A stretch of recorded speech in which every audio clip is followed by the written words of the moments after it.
இதெல்லாம் ஒரு கிண்ணம் அரிசி மாவு எடுத்துருக்குறேன். கொழுக்கட்டை பிடி கொழுக்கட்டை செய்ய போகிறேன். வாங்க வீடியோக்குள்ளே போகிறோம்.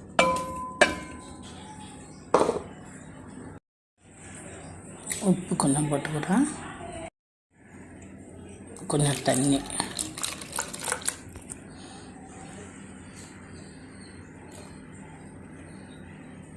கலரிக்கலாம். இப்போ பாருங்க, மாவு வந்து இப்படி இருக்கணும். மாவு வந்து இப்படி பிடிச்சா அப்படி பிடிக்கிற மாதிரி இருக்கணும். இப்போ நல்லா தண்ணி கொதிக்குது. இப்போ அந்த இலையை போடுறேன். நான் போட்டு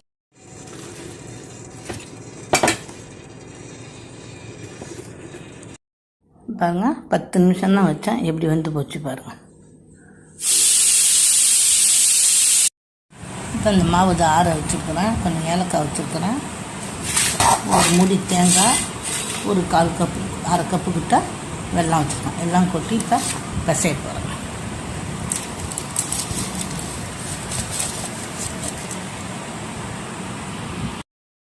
அதனால தண்ணியே தெளிக்கல, அப்படியே தான் பிசைகிறேன். பிசைஞ்சு அப்படியே பிடிச்சி வைக்க போகிறேன்.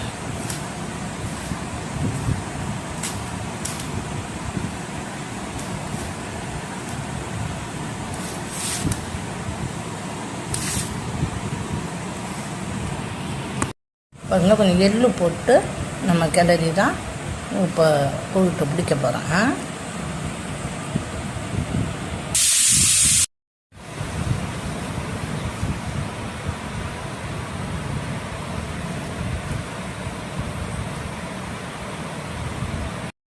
பாருங்க, கொழுக்கட்டை பிடிச்சி வச்சுட்டா. இது ஒரு 10 நிமிஷம் வெந்தால் போதும். இப்போ 10 நிமிஷம் வச்சு எடுத்துடலாம்.